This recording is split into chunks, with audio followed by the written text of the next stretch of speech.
Hello friends, ಎಲ್ಲರಿಗೂ ನನ್ನ ನಮಸ್ಕಾರಗಳು. ಹೇಗಿದ್ದೀರಾ ನೀವು? ನಾನು ಚೆನ್ನಾಗಿದ್ದೀನಿ. ನೀವು ಹೇಗಿದ್ದೀರಾ? ನೀವು ಚೆನ್ನಾಗಿದ್ದೀರಿ ಅಂತ ಭಾವಿಸ್ತೀನಿ. ಈ ದಿನ ನಾನು ರುಚಿಕರವಾದ ಟೊಮೊಟೊ ಮತ್ತು ಬದನೆಕಾಯಿ ಮಸಾಲ ಬಾತ್ ಮಾಡ್ತಾ ಇದ್ದೀನಿ. ನೀವು ಒಮ್ಮೆ ತಿಂದರೆ ಮತ್ತೆ ಮತ್ತೆ ತಿನ್ನಬೇಕು ಅಂತ ಅನಿಸುತ್ತೆ. ಅದನ್ನು ಹೇಗೆ ಮಾಡಬೇಕು ಅಂತ ನೋಡೋಣ ಬನ್ನಿ friends. Welcome to Aryavaishya veg cooking ಚಾನಲ್ಗೆ ಸ್ವಾಗತ, ಸುಸ್ವಾಗತ. ಇವಾಗ ಹೇಗೆ ಮಾಡೋದು ಅಂತ ನೋಡೋಣ. ಈಗ ಮೊದಲಿಗೆ ಒಲೆ ಮೇಲೆ ಬಾಣಲಿ ಇಟ್ಟಿದ್ದೀನಿ. ಅದಕ್ಕೆ ಒಂದು 3 ಟೀ ಸ್ಪೂನ್ನಷ್ಟು ಎಣ್ಣೆಯನ್ನು ಹಾಕಿದ್ದೀನಿ. ನಂತರ ಎಣ್ಣೆ ಕಾದ ನಂತರ ಸಾಸಿವೆ ಕಾಳು ಹಾಕೋಣ. ಸಾಸಿವೆ ಕಾಳು ಪಟ್ಪಟ್ ಅಂತ ಸಿಡಿಯೋದಷ್ಟೊಳಗೆ ಇವಾಗ ಮಸಾಲೆ ಐಟಮ್ ಏನೇನು ಅಂತ ನೋಡೋಣ. ಕಸ್ತೂರಿ ಮೇಥಿ ಒಂದು ಸ್ವಲ್ಪ, ಮರಾಠಿ ಮೊಗ್ಗು ಒಂದು, ಅನಾರಸ್ ಹೂವು 1, ಲವಂಗ 2, ಪಲಾವ್ ಎಲೆ ಮತ್ತು ಚಕ್ಕೆ ಪೀಸ್ ಒಂದು ಅರ್ಧ ಜಜ್ಜಿ ಇಟ್ಕೊಂಡಿದ್ದೆ, ಅದನ್ನು ಕೂಡ ಹಾಕ್ತಾಯಿದ್ದೀನಿ. ಅದನ್ನು ಹಾಕ್ಬಿಟ್ಟು ಸ್ವಲ್ಪ ಫ್ರೈ ಮಾಡ್ಕೊಳ್ಳೋಣ. ಒಂದು 1/4 ಇಂಚು ಶುಂಠಿ ಆದರೆ ಸಾಕು. ಇವಾಗೆಲ್ಲ ಫ್ರೈ ಆಗಿದ್ದಾದಮೇಲೆ ಇದಕ್ಕೆ 2 ದೊಡ್ಡದಾದ ಟೊಮೊಟೊನ ಹೆಚ್ಚಿ ಇಟ್ಕೊಂಡಿದ್ದೆ, ಅದನ್ನು ಹಾಕ್ತೀನಿ. ಅದಕ್ಕಿಂತ ಮುಂಚೆ ಕರಿಬೇವಿನ ಸೊಪ್ಪನ್ನು ಹಾಕೋಣ. ಕರಿಬೇವಿನ ಸೊಪ್ಪನ್ನು ಹಾಕಿಬಿಟ್ಟು ಟೊಮೊಟೊ ಹಣ್ಣು ಹೆಚ್ಚಿ ಇಟ್ಕೊಂಡಿರುವಂತಹ ಟೊಮೊಟೊ ಹಣ್ಣನ್ನು ಹಾಕ್ತಾಯಿದ್ದೀನಿ. ಟೊಮೊಟೊ ಹಣ್ಣು ಸ್ವಲ್ಪ ಮೆತ್ತಗಾಗೋವರೆಗೂ ಬಾಡಿಸ್ಕೊಳ್ಳೋಣ. ಚೆನ್ನಾಗಿ ಮೆತ್ತಗಾಗಬೇಕದು, ಅಲ್ಲಿವರೆಗೂ ಬಾಡಿಸ್ಕೊಳ್ಳೋಣ. ಇವಾಗ ಟೊಮೊಟೊ ಹಣ್ಣು ಮೆತ್ತಗಾಗಿದೆ. ಬದನೆಕಾಯಿಯನ್ನು ಒಂದು 1/4 kg ತಗೊಂಡು ಬಂದಿದ್ದೆ. ಅದನ್ನು ಸಣ್ಣದಾಗಿ ಉದ್ದುದ್ದಾಗಿ ಥರ ಸೀಲಿ ಇಟ್ಕೊಂಡಿದ್ದೀನಿ. ಎಲ್ಲವನ್ನು ನೀರಿನೊಳ ಹಾಕಿ ಇಟ್ಟಿದ್ದೆ. ಇವಾಗ ತೊಳೆದ್ಬಿಟ್ಟು ಅದನ್ನು ಅದರೊಳಗೆ ಹಾಕ್ತಾಯಿದ್ದೀನಿ. ಅದು ಕೂಡ ಚೆನ್ನಾಗಿ ಮೆತ್ತಗಾಗೋವರೆಗೂ ಬಿಡೋಣ. ಇವಾಗ ನೋಡಿ, ಮಗ್ಗಿಸ್ತಾ ಇದ್ರೇ ನನಗೆ ವಾಸನೆ ಗಮ್ಮಂತ ಬರ್ತಾ ಇದೆ. ಆ ಮಸಾಲೆ ಐಟಮ್ ಹಾಕಿ ಟೊಮೊಟೊ ಹಣ್ಣು ಮಗ್ಗಿಸ್ಕೊಂಡಿದ್ದಾದಮೇಲೆ ಬದನೆಕಾಯಿ ಹಾಕಿದ್ದಕ್ಕೆ ಎಷ್ಟೊಂದು ವಾಸನೆ ಬರ್ತಾಯಿದೆ ಅಂದರೆ ತುಂಬಾ ಚೆನ್ನಾಗಿ ವಾಸನೆ ಘಮ ಅಂತ ಬರ್ತಾಯಿದೆ. ಇವಾಗ ಬದನೆಕಾಯಿ ಮೆತ್ತಗಾದ್ಮೇಲೆ ಚೆನ್ನಾಗಿ ಮೆತ್ತಗಾಗಿದ್ದಾದಮೇಲೆ ಇವಾಗ ರುಚಿಗೆ ತಕ್ಕಷ್ಟು ಸ್ವಲ್ಪ ಉಪ್ಪನ್ನು ಹಾಕೋಣ. ಈ ಬದನೆಕಾಯಿಗೆ ಮಾತ್ರ ಇಡಿಸೋ ಅಷ್ಟು ಉಪ್ಪನ್ನು ಹಾಕಬೇಕು. ನಂತರ ಅನ್ನಕ್ಕೆ ಪುನಃ ಹಾಕೋಣ. ಇವಾಗ ಚೆನ್ನಾಗಿ ಆಗ್ತಾ ಬಂದಿದೆ. ಇವಾಗ ಆದಮೇಲೆ ಸ್ವಲ್ಪ ಉಪ್ಪನ್ನು ಹಾಕ್ತಾಯಿದ್ದೀನಿ.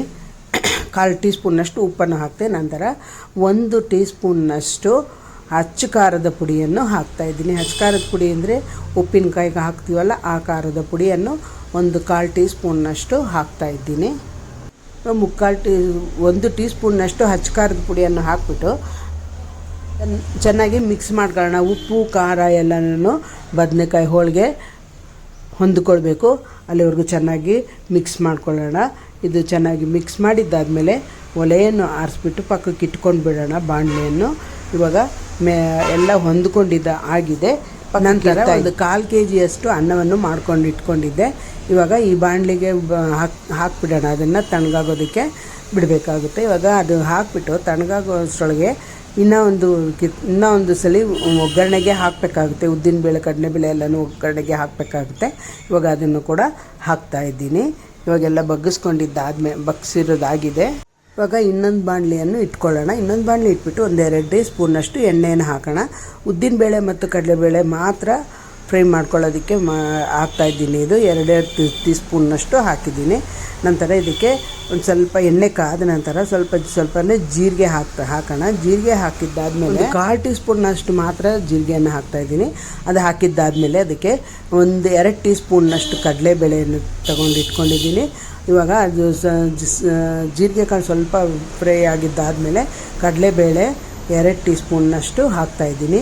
ನಂತರ ಉದ್ದಿನಬೇಳೆ 2 ಟೀ ಸ್ಪೂನ್ನಷ್ಟು ಹಾಕೋಣ.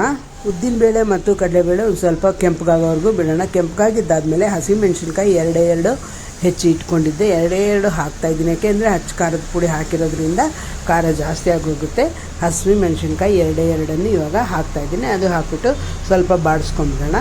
ಇವಾಗ ಬಾಡಿಸ್ಕೊಂಡ್ರೆ ಈ ಒಗ್ಗರಣೆ ಕೂಡ ರೆಡಿ ಆಯಿತು. ಕರಿಬೇವಿನ ಸೊಪ್ಪು ಆವಾಗಲೇ ಬದನೆಕಾಯಿ ಬೇಯಿಸೋವಾಗ ಹಾಕಿರೋದ್ರಿಂದ ಇವಾಗೇನು ಕರಿಬೇವಿನ ಸೊಪ್ಪು ಏನೋ ಹಾಕೋ ಕೆಲಸ ಏನೂ ಇಲ್ಲ. ಇವಾಗ ಈ ಒಗ್ಗರಣೆಯನ್ನು ಅನ್ನದ ಮೇಲೆ ನಾವು ಮಾಡಿ ಇಟ್ಕೊಂಡಿರುವಂತಹ ಬದನೆಕಾಯಿ ಗೊಜ್ಜಿಗೆ ಅನ್ನವನ್ನು ಹಾಕಿದ್ದೀನಿ. ಇವಾಗ ಈ ಒಗ್ಗರಣೆಯನ್ನು ಕೂಡ ಇದಕ್ಕೆ ಹಾಕ್ಬಿಡೋಣ. ಇದಕ್ಕೆ ಹಾಕ್ಬಿಟ್ಟು ಇವಾಗ ಅನ್ನದ ಮೇಲೆ ಒಂದು ಸ್ವಲ್ಪ ಉಪ್ಪು ಹಾಕೋಣ, ರುಚಿಗೆ ತಕ್ಕಷ್ಟು ಉಪ್ಪನ್ನು ಹಾಕಬೇಕು. ಆವಾಗಲೂ ಒಂದು ಸ್ವಲ್ಪ ಹಾಕಿದ್ನಲ್ಲ ಅದಕ್ಕೆ ಉಪ್ಪನ್ನು ಹಾಕಬೇಕು. ಒಂದು ಸರಿ ಕೈ ಆಡಿಸ್ಬಿಟ್ಟು ಪುನಃ ಉಪ್ಪನ್ನು ಹಾಕ್ತಾಯಿದ್ದೀನಿ.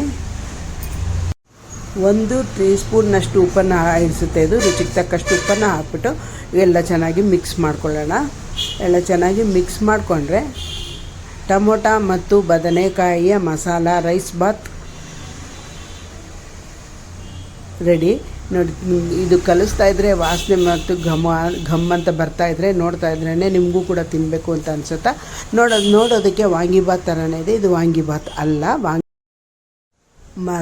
ಟೊಮೊಟೊ ಮತ್ತು ಬದನೆಕಾಯಿ ಮಸಾಲ ರೈಸ್ ಬಾತ್ ಅಂತಂದ್ಬಿಟ್ಟು ತುಂಬಾ ಟೇಸ್ಟಿಯಾಗಿ ತುಂಬಾ ಚೆನ್ನಾಗಿರುತ್ತೆ. ನೀವು ಒಮ್ಮೆ ಮಾಡಿ ನೋಡಿ ಹೇಗಿದೆ ಅಂತ ಹೇಳಿ.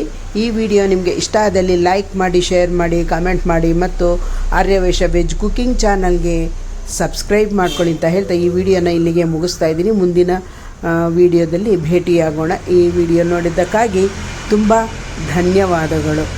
ತುಂಬ ಘಮ ಘಮ ಅಂತ ವಾಸನೆ ಬರ್ತಾ ಇದೆ ಟೊಮೊಟೊ ಬದನೆಕಾಯಿ ರೈಸ್ ಬಾತ್.